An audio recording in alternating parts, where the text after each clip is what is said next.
আমরা যে গ্রামে থাকতাম সেই গ্রামের পরের গ্রামে আমার বিয়ে হয়। বিয়ের 7 দিন পর তারা আমাকে বলে তেলের পিঠা বানিয়ে তাদেরকে খাওয়ানোর জন্য। তো কথা মতো সবকিছুই তৈরি ছিল। আমি সন্ধ্যার দিকে তেলের পিঠা বানানোর জন্য রান্নাঘরে গেলাম।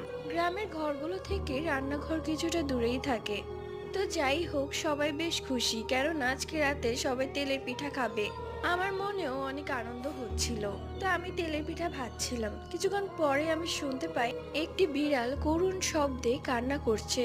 কান্নাটা এমন শোনাচ্ছে যেন কোনো বাচ্চা কান্না করছে। আমি দেখলাম কালো কুচকুচে একটি বিড়াল কান্না করছে। দেখে আমার খুব মায়া লাগলো। তাই আমি এক টুকরো পিঠা ওর দিকে ছুঁড়ে মারলাম, যার কারণে রাগান্বিত হয়ে ও তেড়ে আসলো আমার দিকে এবং এক আঁচড় দিয়ে আমার হাতের মাংস তুলে নিল। আমি এত জোরে চিৎকার দিলাম যে সবাই চলে এলো। আস্তে আস্তে আমার হাতটা কেমন যেন পচে যেতে লাগলো।